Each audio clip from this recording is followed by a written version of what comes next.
Welcome to the IATF and the semiconductor industry. So my name is Jeremy Hazel. Gary Capron today will be your primary presenter. What I'm going to do for you here is I'm going to go ahead and we're going to kick things off. We're going to go through a little bit of the introduction. We're going to go through who we are, a little bit of what we do. We're going to keep it brief. And then we're going to go through a little bit of the roadmap, let's say, around how we're going to talk about this. So Gary, why don't you go ahead and start us off here as our primary presenter? Why don't you tell them a little bit about yourself, and then I'll go through mine, and then we'll take them through the intro. Okay, thanks, Jeremy.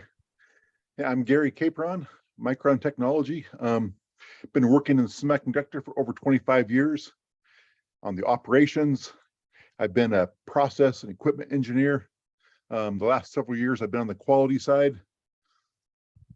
My current specialty is in FMEA, or failure modes and effects analysis, and basically just do whatever needs to be done. All right, thank you very much, Gary. And for those of you that have taken other webinars with us here at Plexus, I'm no stranger. My name is Jeremy Hazel, and I'm an author, trainer, speaker. I'm going to say all-around problem solver for Plexus. And so one of the things that we're going to do today, I'm really excited to have Gary here as somebody with a lot of relevant industry experience, in this area. Whereas I might consult, I might train, or I might author, it gives you guys at home a very good, let's say, balanced look at where we're at in this very kind of, I'm going to call it an emerging topic. Gary, why don't you go ahead and swap over here to the next slide? Now, in order to kind of flesh out this idea of an emerging topic, when I set out to think about how we could have a conversation regarding semiconductor and the automotive standard, what I want you folks at home to kind of consider, understand about what we're about to cover. This is sort of a newer emerging dialogue. So what you have on one side is you have the IATF, the automotive standard, let's say, for suppliers of automotive-based components. On the other side, you have the semiconductor industry. And so what we're going to do in this seminar, so to speak, this webinar, is we're going to kind of lay out how the automotive scheme can apply to the semiconductor area, but we're going to make the conversation kind of a two-way valve. We're hoping to kind of show also to the IATF and some of the more, established areas that this technology is really new. And I say new in a larger sense. When we take a look at technologies like heat treat's been around, over 100 years. Same things with molding, plating. We're all familiar with that. So the benefit is, from the IATF scheme perspective, we've had the benefit of having existing technologies, let's say, to build best practices from. The semiconductor industry, in terms of relative age, is fairly new. So when we set up the agenda for this, I really thought a lot, long and hard, about the bullet points. The first thing that I want to cover is why the IATF, right? So part of the conversation is exploring what the IATF is trying to do in its scheme. Then we take a look at the semiconductor industry and some of the attributes, let's say, some of the challenges and the uniqueness that make it, I'm going to say, challenging to fit sometimes into a perfect box. The third bullet, we're going to look at some of the raised importance for the semiconductors in the automotive space. So now that we know what the scheme tries to do, we know some of the unique challenges, let's say, for the semiconductor. Why does this mean so much in the current automotive space? Why are we really talking to two groups trying to find common ground? We're also going to take a look at this idea of a non-standard development flow, which is fairly unique in the semiconductor space. And from an automotive side, one of the things that automotive is very concerned about, that idea of special characteristics, right? For anybody that does automotive manufacturing today, you know that special characteristics is part and parcel of being in this space. So we tried to pull out some of the largest talking points in an attempt to create dialogue. And then we're going to take a look at how that might apply at that institutional application level into the control plan. Because it's cool to talk about theory, it's cool to talk about some of these more amorphous things, but then we want to talk a little bit about the control plan, which is where the rubber meets the road a lot of times, in how the semiconductor industry works and how the automotive industry controls its processes. So this is going to be our roadmap. With that, there's going to be a couple polls along the way. For those of you that have taken webinars with us before, you know the polls. And so what I'm going to do at this point, I'm going to go ahead and I'm going to turn it over to Gary there to walk us through our first bullet point here on why IATF. Gary, the floor is yours. Okay, thanks, Jeremy. Yeah, so as Jeremy mentioned, we'll talk for just a minute about why we need the IATF standard, or why did the International Automotive Task Force create a standard. Then we'll jump into some of the semiconductor industry issues. Now, the semiconductor industry is very broad, lots of sub-segments and lots of moving parts. So not every company will have the exact same traits or issues, but we definitely have some common things we can talk about that you'll find relevant and applicable. So why do we have an IATF standard? So the world of IATF, it really starts with ISO, the International Standards Organization. Now, if there's a problem, ISO tries to solve all the global problems by issuing standards. For example, they'll issue a standard for everything. For your credit card, that follows the standard. What size is the card? How thick is the card? Where's the magnetic strip placed? Where's the chip? How many numbers can it have? How do you secure the card? All that is governed by an ISO standard, an attempt to make the card globally useful. And if you want to issue a credit card, then you have to follow that standard, or else vendors won't be able to accept your card. So many years ago, ISO released a standard called 9001. And this standard defines the criteria for quality management systems. Its principles include things like how to focus on customer, how to have a focus on the customer, top management expectations, continual improvement, using a process-based approach. Now, the ISO 9001 standard is written in a way that it can be used by any company. And there are more than 1 million companies around the world that are certified to the standard. The idea is that by applying the principles and requirements to your company, that your quality management system and your business will benefit by providing customers with consistent and good quality products and services. So the automotive industry saw this, and they liked it. And they liked it so much that they released a supplemental or a companion standard called IATF 16949. That defines the quality management system, the requirements for the supply chain of the automotive industry. So the IATF standard includes things like traceability requirements and guidance for the automotive quality systems and best practices. The intent of the 16949 standard is to be a set of aligned best known practices or baseline principles for being a successful business. IATF necessitates a risk-based approach, which means that companies must make an assessment and understand the internal and external risks to which their processes and products are exposed, and then take appropriate mitigation measures for that level of risk. Now, considering that automobiles are designed to transport people at a high rate of speed, the risk to the product inherently takes on a higher level of importance. So the OEM manufacturers released the standard because they need to have confidence in the supply chain that their suppliers can consistently provide the products and the services on time in the quantity that's needed and meet the quality and the manufacturing requirements, including safety and regulatory requirements. So if you want to be a supplier in the automotive industry, then you need to subscribe to the QMS requirements outlined in the standard. This standard ensures that automotive suppliers, their QMS system, provides continual improvement, prevents defects, reduces variation in the processes, minimizes waste in supply chain. It's intended to be a set of fundamental principles that make your organization more effective and efficient. And if you subscribe to this standard, then you can certify to it and become registered. An IATF 16949 registration allows you to bid on new jobs in the automotive industry. It's the ticket to get access to that industry or that market. See, Jeremy, anything you want to add on IATF? Yeah, Gary, one thing that I'd like to add, and this is for the semiconductor industry, kind of looking at the intent of the IATF. And I say intent, not legalism.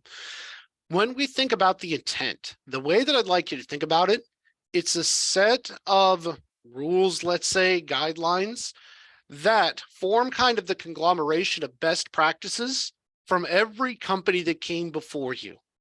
So what's in this standard is the best practices, let's say, for organizations based on history relating to failure, customer dissatisfaction, recall information.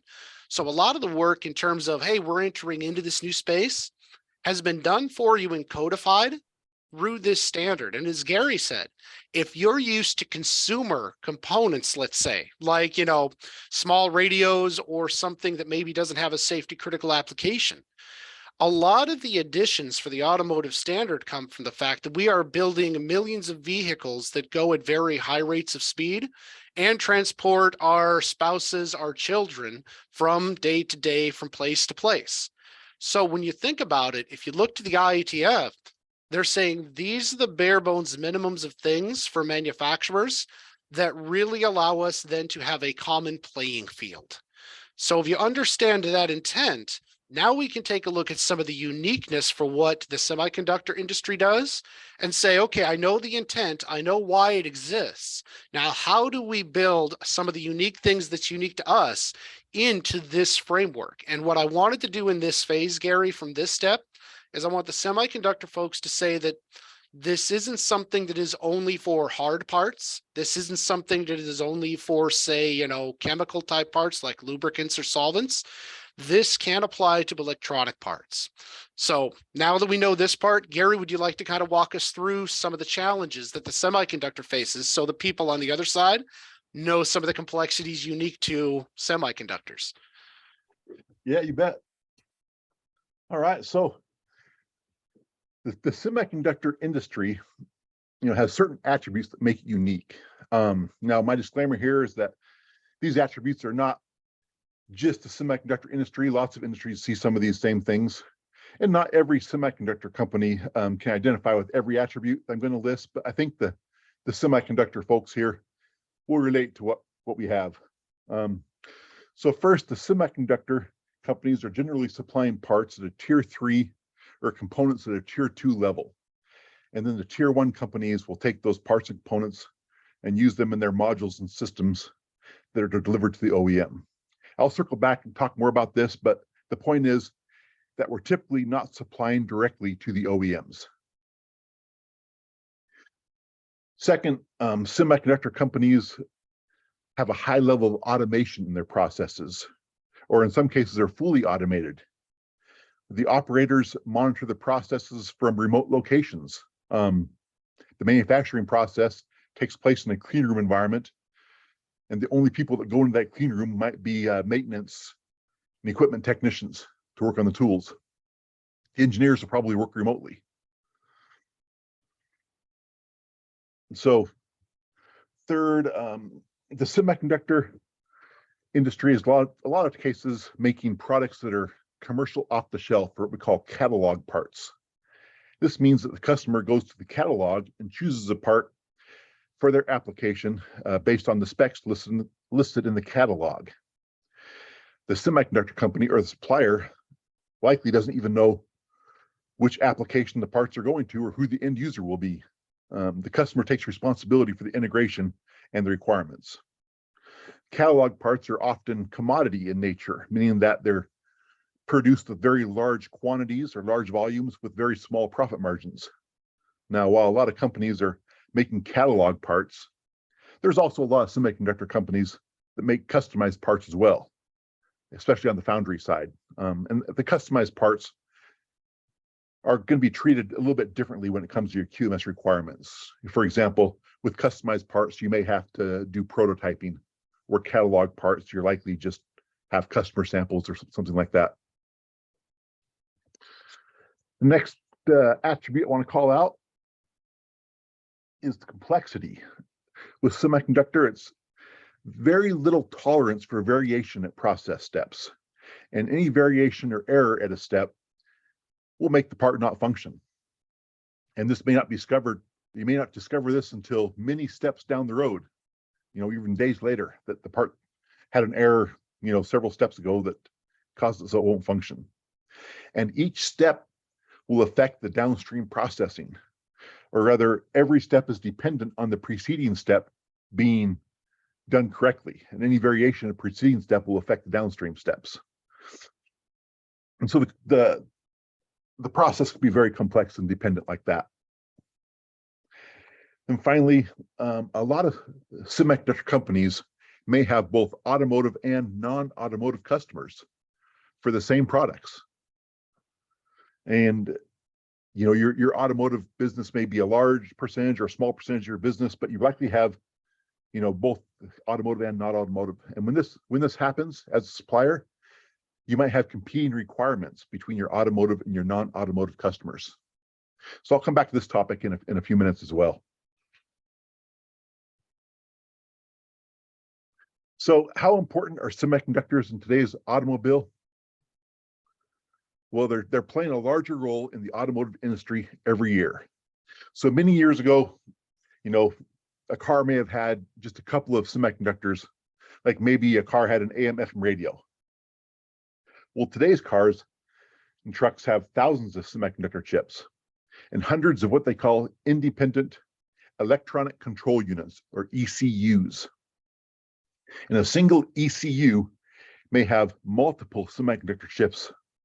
For example, your car's GPS system may include several ECUs that contain processor chips, microprocessors, graphic processors, logic chips, memory and storage chips, and even analog chips.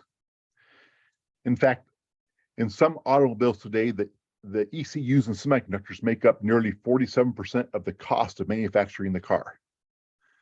And with the industry trend toward electric vehicles and autonomous driving vehicles, the number of independent ECUs needed for each vehicle will continue to increase exponentially.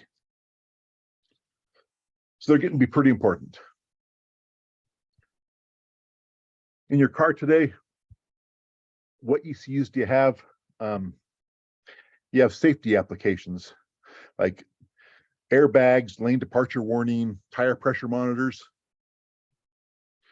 There are several ECUs associated with the infotainment system in the comfort applications.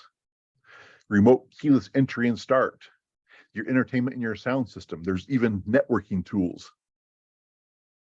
And then the powertrain controls and monitoring applications, such as your electronic valve control, your engine controls, and your transmission controls. And there's many more. And it's interesting, on these ECUs, the car manufacturers try to make each ECU operate independently. So if your sound system goes out, your anti-lock brake system will continue to operate. All right, Jeremy, anything to add here? I'll add a couple thoughts here. Gary, can you go back 2 slides real quick to the attributes? Okay, so for those of you that are on the call out there in webinar land, I don't know how many people are semiconductors looking at the IATF. I don't know how many of you might be certification bodies for the IATF looking at what's new with semiconductors. But as a career automotive guy, one of the things that helped me wrap my mind around this as I started digging into this industry, one of the things that we have commonly seen from a hard part side, and I think this helps people in the IATF wrap their minds around the unique challenges of the semiconductor. If you think of the semiconductor like an off-the-shelf fastener design manufacturer, in fasteners, you can make a screw, right? That screw, you have no idea when they pull that screw as an off-the-shelf product, whether or not it's going to be used in a safety critical application or whether it's going to be used in an appearance application. Plus, when you are a screw designer, a fastener manufacturer, you have a lot of different SKUs, right? A single fastener manufacturer could have 332,000 different SKUs for off the shelf. And so when Gary's saying it's typically a tier 2 or a tier 3, what's happening is the designer of the system is pulling this semiconductor from potentially an off-the-shelf catalog. I say potentially, and many times they may not know where it's going. And so when semiconductors came on the scene and a lot of registrars and a lot of CBs were saying, how do we handle this unique thing?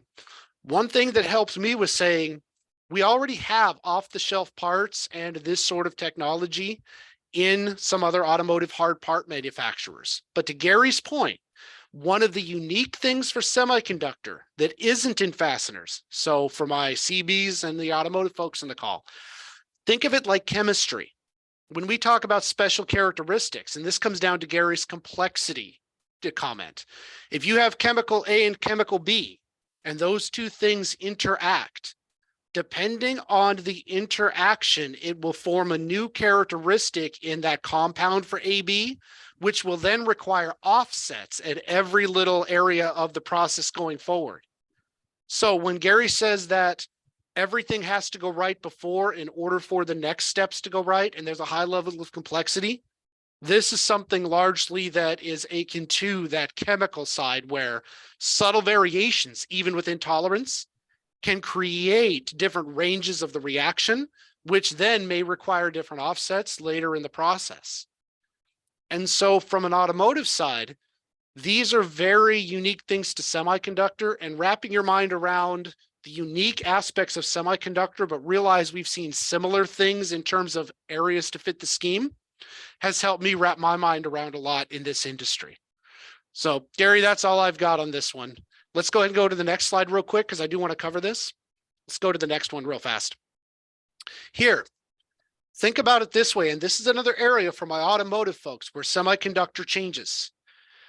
We're looking at safety applications. So when you think about it, while we have off-the-shelf product where the integrator is responsible for the choice, we're now seeing the role of semiconductors in functional safety brings this level to a completely different, let's say, area of the game where maybe a fastener would not. So a lot of your safety applications today are dependent on the semiconductor and theoretically those ECUs, so much so that even in the FMEA handbook, Gary, we added in that FMEA MSR as a supplement to start addressing the role that these semiconductors play in our automotive space. So it's a big deal. And part of this conversation, what we wanted to do with the webinar today, we started out by showing the semiconductor group how the IATF could fit their needs, right? And what it was trying to do. Now we're showing the automotive side some of the unique things that make semiconductors a very different animal in terms of how we think. So Gary, I'm good. Why don't we go ahead and go to the poll slide real fast? All right, for those of you that have taken webinars with us before, I do typically 2 polls during the webinar. One to break the monotony, right? You've heard from Gary, you've heard from me. But also some of the things that Gary's about to share coming up, he can tailor a little bit to the audience that we have out there in webinar world. So what I'm going to do, I'm going to launch our first poll. And so this poll only has 3 questions. Let's go ahead and launch it. The first question we're looking at, before we go a little bit too far in IATF requirements, what is your current understanding? This helps us determine whether we need to start at T0 or we need to go a little bit deeper. We're looking for some of your most frequent pain points, right? When we're looking at this, what are your most frequent pain points in your specific industry? And the third, when looking at the programs for your semiconductor program, so this is assuming that you are a semiconductor manufacturer, how much do you integrate? Do you have an APQP program, a design FMEA program, a process FMEA?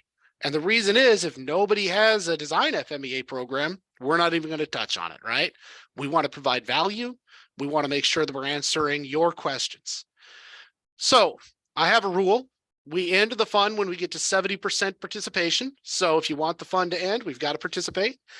And once we get to 70%, we'll stop. I'm currently at 40% and climbing, folks. We want to provide the value to you. So tell us what you want to hear. All right, 50%, almost there. I believe in you. All right, and 70% it is. The reason we stop at 70%, once we get to that point, we tend to not really change the grand mean much. Let's go ahead and end the poll. And I like to share the results with you out there in webinar world. Why? I want you to know that you're not alone. The same challenge you have in your organization, the person to your left and to the right generally have as well. So let's take a look and share out the results. So the first one, the good news is the people attending this webinar have a average to an advanced level of understanding in IATF. So the good news is, Gary, when we talk sanction interpretations, they're going to be spot on. The second one, very clearly, we got special characteristics. Yep, coming in very hot there. And then negotiating customer specifics in a commodity setting. Good news is, remember when I said you're unique but not different? The fastener manufacturer has the exact same challenges the semiconductor does, right? So the good news is we have some frameworks around how we can start the conversation. And the third and final one, it looks like we've got a fair amount of people that have a good array, let's say, of programs. So if we're talking about PFMEA, most people will be able to relate. Problem solving, most people will be able to relate. All right, Gary, I'm going to go ahead and I'm going to stop this poll, my friend, and I'm going to turn the floor back over to you at this point. So if you'd like to continue, why don't you take it through the second half here? All right, thanks, Jeremy. And thanks for that poll. That was interesting. Can you still see my screen? Okay. So it's not uncommon for a semiconductor company to be supplying catalog parts at a tier 3 level. Now, this pyramid shows how the automotive industry works with the OEMs, or the original equipment manufacturers like Ford, GM, Stellantis, being at the top of the pyramid. So tier 1 companies supply the systems or the modules to the OEM. Tier 2 and 3 are supplying those components and parts. And tier 4 would be raw materials like plastic or steel.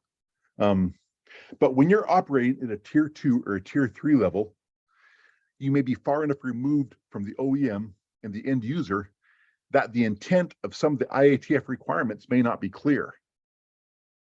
So recognize that the standards are written by the OEMs at the top of the pyramid, and it's impossible for these OEMs to fully understand the manufacturing complexities of the nearly 88,000 sites down the supply chain. Remember, the IATF standard is not written as a prescriptive list of steps to follow. Rather, it's written as a set of generic principles that are meant to be generic enough to be applied in any organization.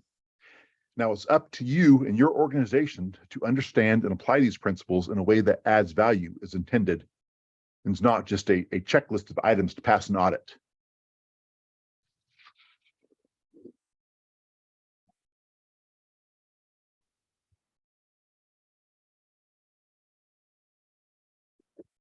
In addition to meeting the automotive 16949 requirements, semiconductor companies have to also keep their non-automotive customers with competing requirements happy as well. So let me give a quick example of this. One thing I see pretty regularly in the FMEA world is the use of an FMEA threshold. We have non-automotive customers that will give us an FMEA threshold requirement. And a threshold is like a magic number that as long as your FMEA RPN or your risk priority number is below that magic threshold, then your customer is happy and you don't have to take any additional mitigation actions. But FMEA thresholds have some problems. First, the rating scales may not be uniform. For example, what one company calls an occurrence of 3 may be an occurrence of 6 at another company. I reviewed a supplier FMEA once, and every row of their FMEA had a really low RPN, and I looked, every single occurrence was at occurrence equal to 2. So I looked at their occurrence scale, number 1 was error proof, number 2 was something like a frequency of 1,000 parts per million, and then it went up from there. And so when your SOD scales are not aligned, then the thresholds don't have much meaning. So most of your automotive companies no longer subscribe to a threshold. They want to see continuous improvement, where you look at the high risks, you tackle those, and as you start to knock those risks down, you focus on the next set of high risks, and you're continually improving your product throughout the life cycle. Now, the IATF 16949 requirements are usually more stringent than the non-automotive customer requirements. So for your non-automotive customers buying catalog parts, if you demonstrate that you're following the requirements in IATF standard and prescribing to either the AIAG core tools methodology or the VDA quality system methodology, they'll usually accept your QMS requirements. But for customers that are buying customized or specific application parts, there may be a couple of requirements where you have to have a split QMS system and to meet both sets of requirements. So each organization has to define their process boundaries for their QMS system. I'll come back to this in the next slide, talk more about this. But Jeremy, is anything you want to jump in here with? Or Let's go ahead and go up one slide real quick, Gary. Now, coming from the automotive space, I think this is a good thing for semiconductor folks to understand about the IATF. When you dig into the IATF standard, because one of the common things we get is IATF right for me, right? Is it something that I can fit into? And Gary, you hit right on it. The IATF requirements are shall related, right? Which means you'll do this, but they will not prescribe exactly how, right? So it's open to say, if I'm a metal turning manufacturer, I could meet this way. If I'm a chemical manufacturer, I might meet it this way. And so one thing that I really push, say, semiconductor companies to do is say, here's what it's asking you to do. And we already know why they're asking you to do it. Now the question is, how can I meet this intent for this certain requirement in a way that matches my technology? So when I see companies that really have problems fitting in and seeing how they can apply to the scheme, it's largely because they have a preconceived notion of how that fit has to happen. But as Gary said, it's not prescriptive. They give you the roadmap. It's up to you to say, this is how it works for our technology. And potentially, if you're, say, in a safety application, for this application. So it's very, very open. And a lot of times people think that they don't either fit or it doesn't work for them is because they have a preconceived functional fixedness around how they think it has to be done. So Gary, from an implementation side, this is one thing we see a lot in not just semiconductors, but a lot of specialty industries, let's say. Okay, carry on. all right. So I'm going to jump into what we call the challenges of the non-standard development flow. So in AIAG, there's a standard product development flow called APQP, or Advanced Product Quality Planning.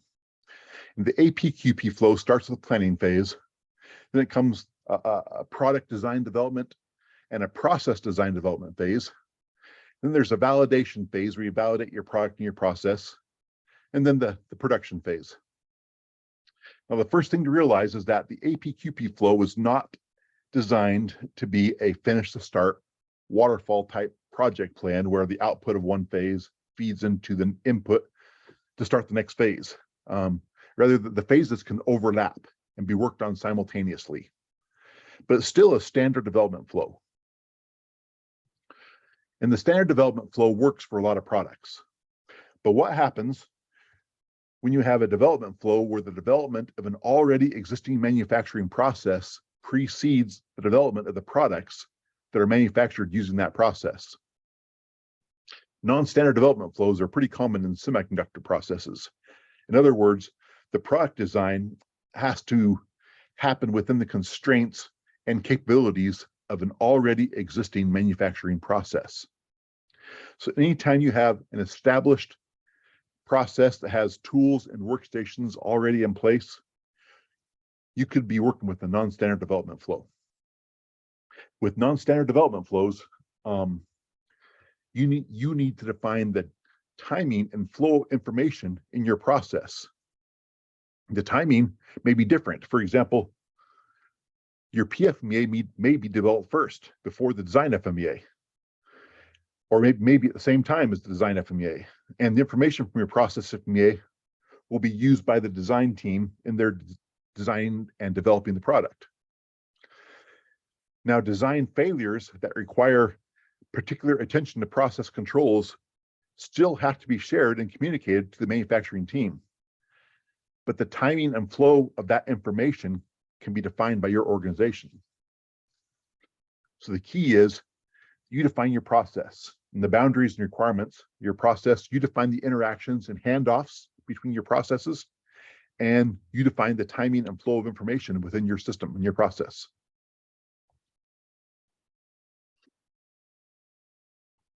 So another thing that semiconductors face, which is unique to semiconductors, is we have some, what Jeremy calls laws of nature that we're dealing with.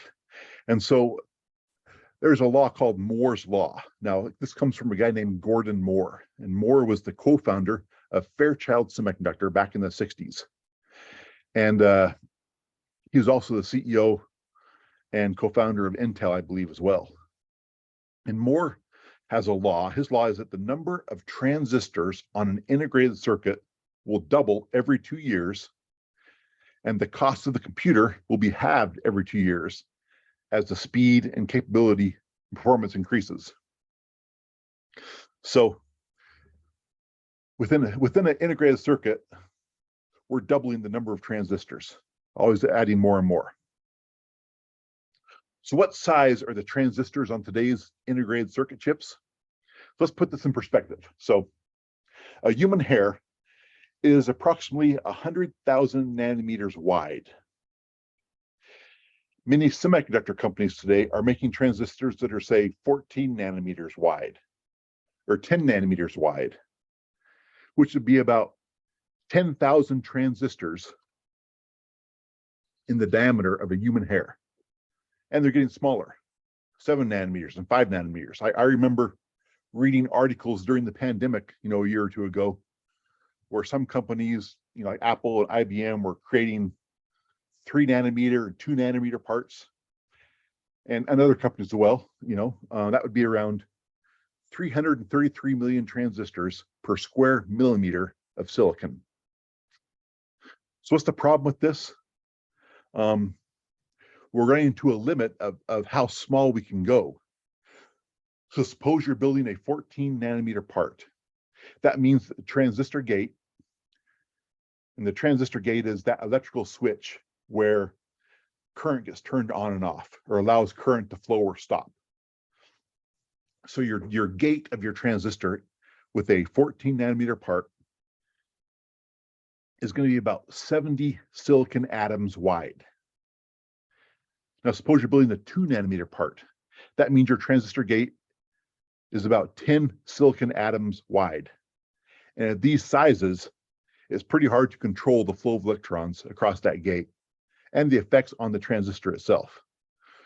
So we're getting pretty close to the traditional limit of how small we can make these transistors. And the possibility of making them smaller is limited by the physics of the material. But I will say that semiconductor engineers and scientists are pretty smart, and so don't be surprised if they find a solution and keep shrinking these parts. Jeremy, anything you want to throw in here? On this one, as somebody that was not, say, well versed in this area a couple of years ago, right? Again, continual involvement, continual improvement. This comes back to one of the things that I mentioned before. So this is for the IATF folks that are understanding the semiconductor process.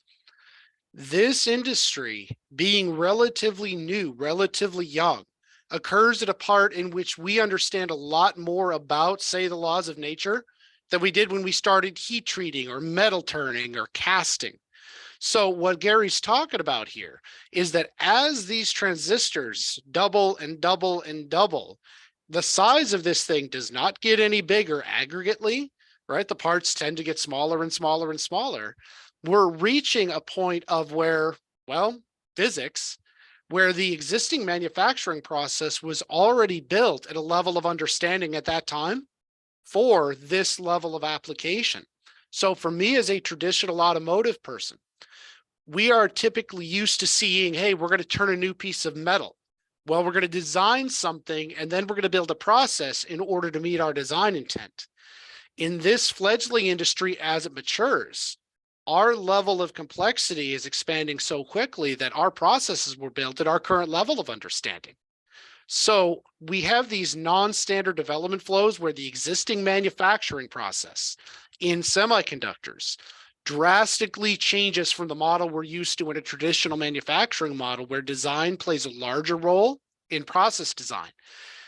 I'm going to say generally, one of the things, mental models that help me wrap my mind around this concept, when you design a new product in the semiconductor area, you look at the existing manufacturing process for the limitations based on, as you said, physics, energy, and current understanding from the PhD level.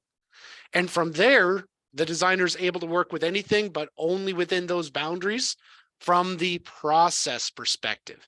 And for me, as an existing automotive person, it was very difficult to me to say, why don't we just design the process based on the product design? Because there's a natural limit right now.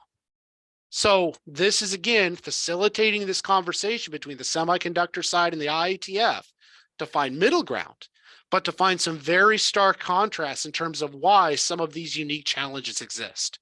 So this was one of the biggest ones as a traditional automotive guy that I wanted to make sure got included here.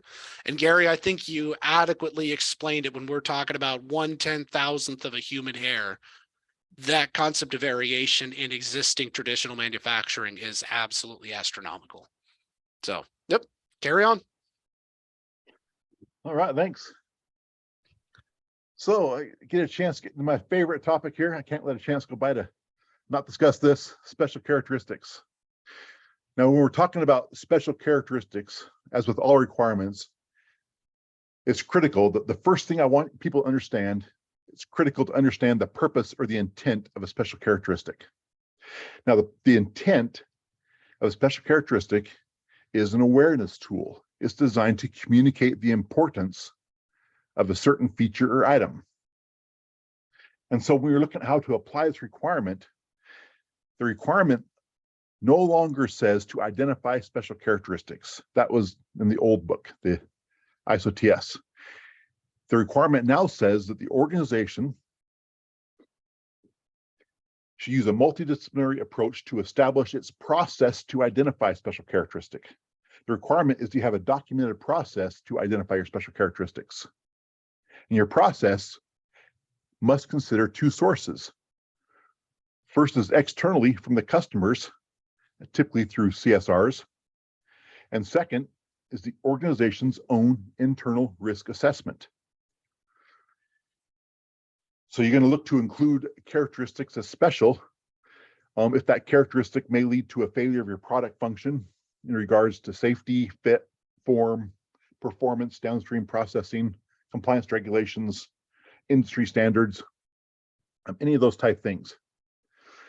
Now, the problem that we have in semiconductor is when we're making catalog parts, we're likely not going to have external input from the customers or external special characteristics. So we're looking for our own internal risk analysis.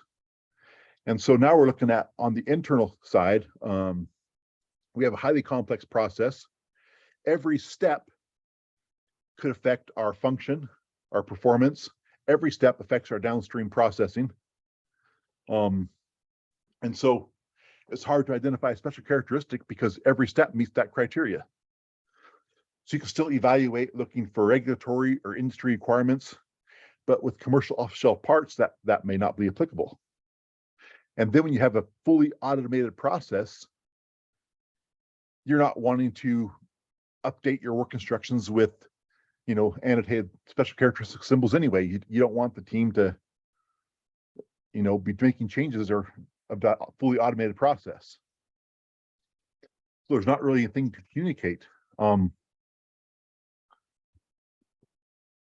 So in the fabrication processes, you may not identify special characteristics in semiconductor, but as you go down, and the wafers leave the fab and they go to the functional and performance testing and down to the assembly processes and the final testing. Now there you probably will still identify special characteristics, but within the fab, sometimes it's pretty hard to identify a special characteristics that adds value to your process. Most semiconductor companies have very few, 1 to 2 maybe, or even 0 in some cases.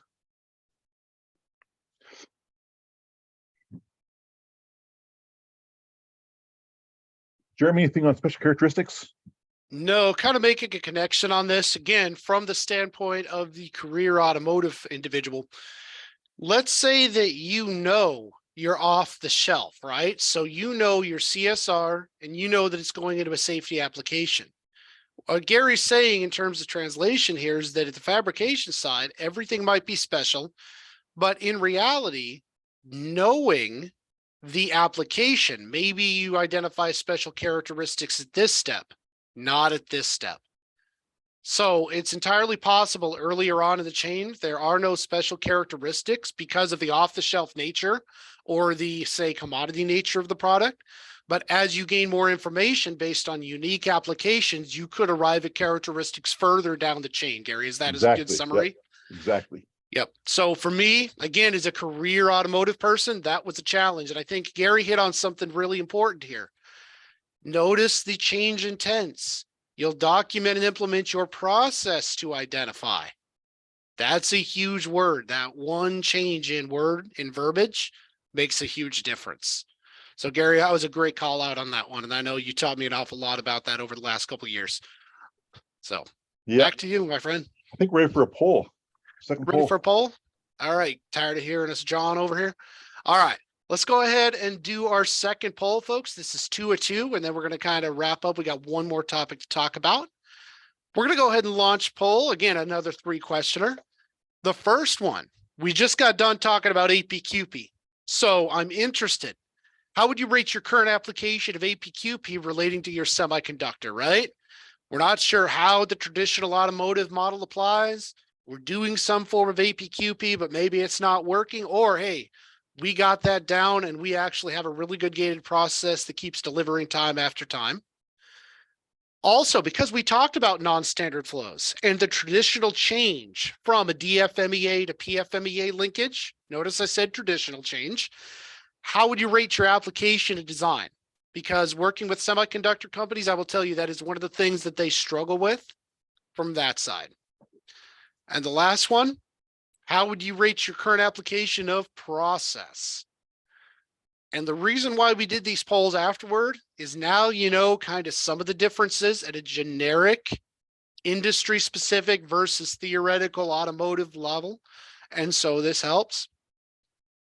So give you a second here. We're at 40%. Again, I stopped the fun when we hit 70. Right. Working through it. All right. Crested 50%. Keep on trucking. Do this all day. 61. Almost there. I believe in you. Finish strong. All right. And we are good. Let's go ahead and end poll here. Gonna go ahead and end this poll and sharing out the result here. So most people, there is a little bit of gap, let's say, into their new program introduction, APQP. And for some of you in the semiconductor there, not quite sure, maybe. All right, fair enough. Design. Design is not bad, pretty much across the board. I'll go pretty much even split across the board.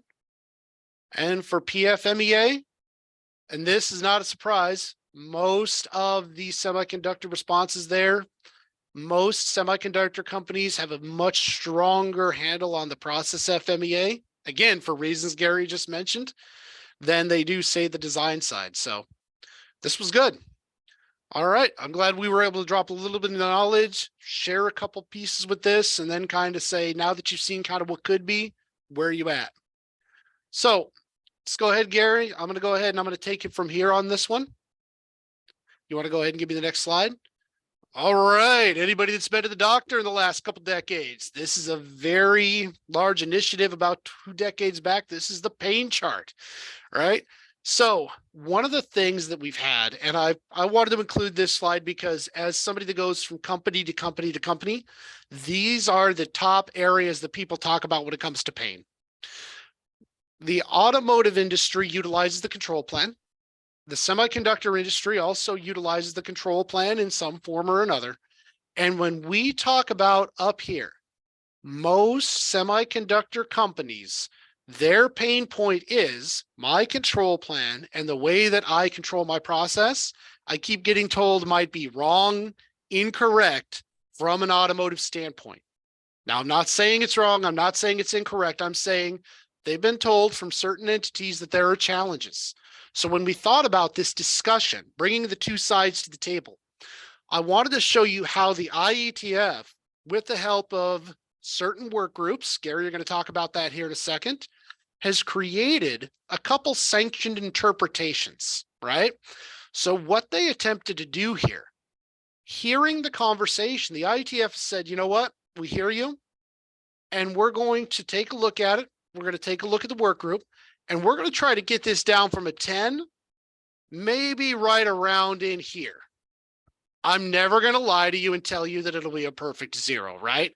Anything going from a 10 to a 1 just doesn't work that way. So if you're in the semiconductor area, a couple of the sanctioned interpretations that came out, I want to highlight 24 and 25. And what I'm going to do, I'm going to go through them at a very, very high level. And then I'm going to ask Gary to talk a little bit about it from the work group perspective. Fair? All right, Gary, go ahead and give me the next slide, my friend. All right. So if you go on to the IATF's website there, they publish what are called sanctioned interpretations. And these are sanctioned interpretations for the existing IATF standard. And the two that we find relevant here, when we talk about the control plan, right? It really talks about for highly automated processes. And based on Gary's description, they even called it out right there, right? So all of this summary information is acceptable with direct references or linkage to the system that manages the detailed process or information. Now, you remember I'm coming back now to my first comment earlier. And one of the phrases that I use all the time to help me when I'm in doing an audit or when I'm learning a new technology, you're unique but not different. I think we've chosen and shown that the semiconductor industry is very unique. But think about it this way. When you go to a screw turning application, major diameter is major diameter, minor diameter is minor diameter. And a lot of times we see highly technical processes like screw turning with C spec sheet, right? Under the tolerance area. So we have sort of a mental model. And so this sanctioned interpretation does similar stuff when it comes to the recipe and all the hundreds of thousands of settings required to make a semiconductor. The second one, before I open it up to Gary here from a technical side, when we start looking at the control plans in the IATF, or I should say not IATF, in the AIAG VDA FMEA format, they start talking about family and foundation. The same thing when it comes to FMEAs can be true for control plans. So what they talk about here is those organizations with multiple part numbers. Common control plans for multiple parts can be used in a list of covered part numbers that is too large to include on the control plan document. And so I look at those two sanctioned interpretations as realizing that the semiconductors may have dozens and dozens, if not thousands and thousands of SKUs. And we all know that based on what Gary just mentioned, there are 945,000 different adjustment process variables that can go on in a highly automated process. And that turns your control plan, if you really went to the letter of the law, to be hundreds of thousands of lines. So for me, this is an attempt to say, we see you, we see that you're unique, and we understand that you're having challenges fitting in. And so this to me is one of those things that I look at when I go out to audit as a huge connection and a really good middle ground to start the conversation that we're talking about here this hour.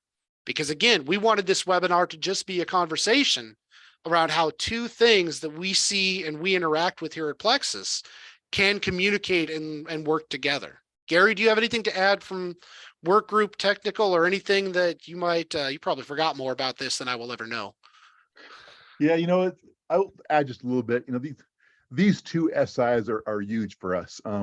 This first one, we typically will have fully automated control systems already in place, and all the adjustments for sample size, sample frequency, all is already contained within the control system itself. And so trying to keep the control plan updated with the automated control system was an impossible task.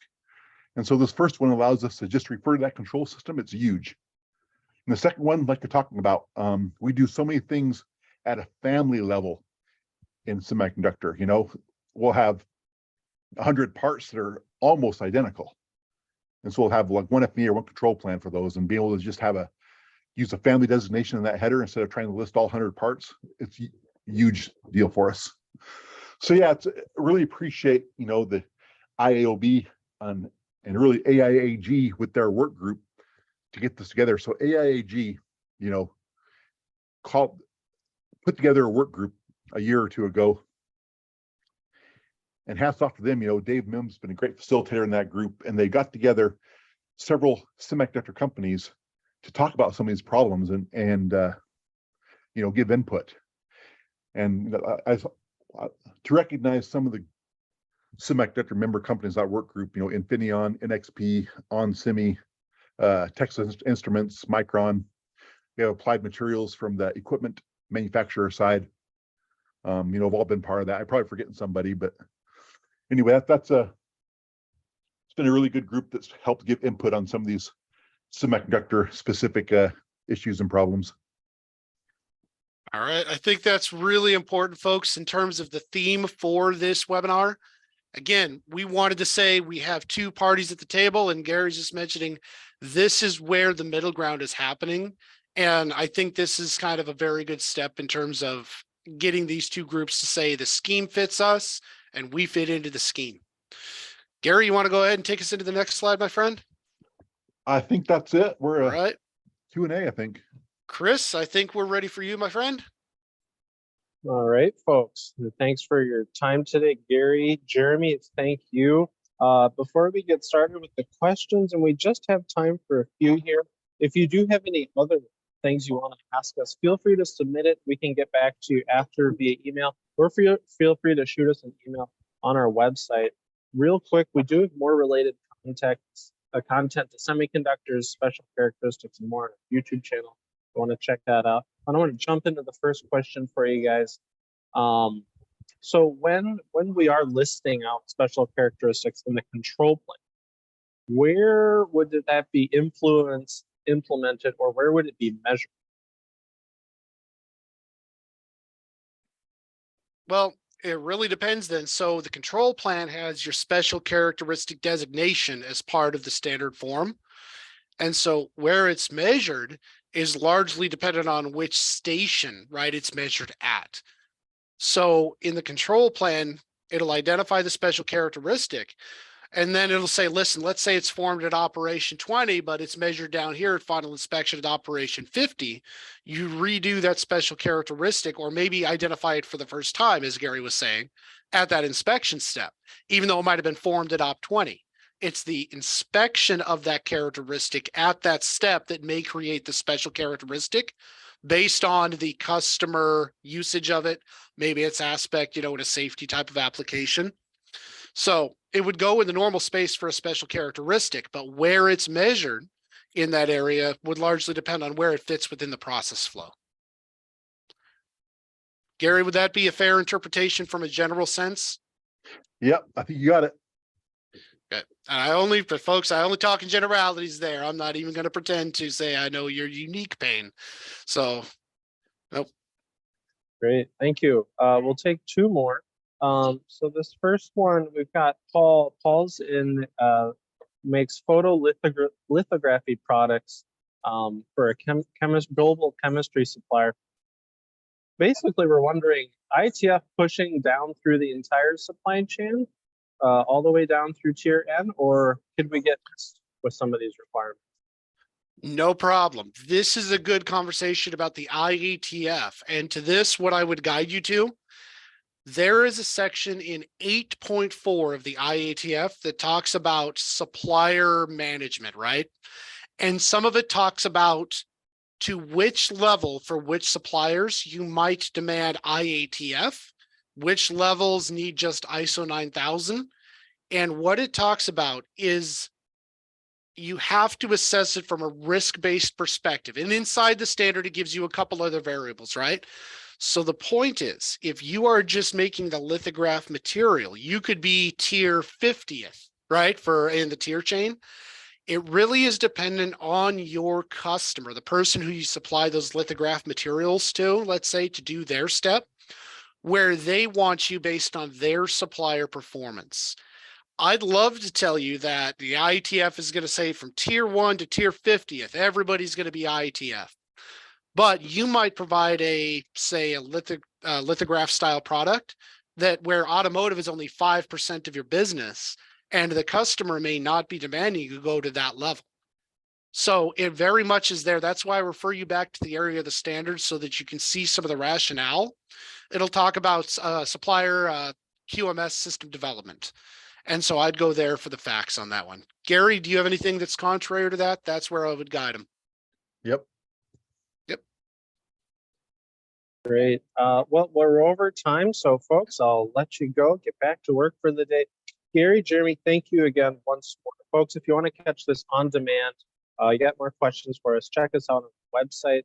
We'll be shooting you out an email too if you want to forward this on to any colleagues, as well as those YouTube videos that I had mentioned more about semiconductor.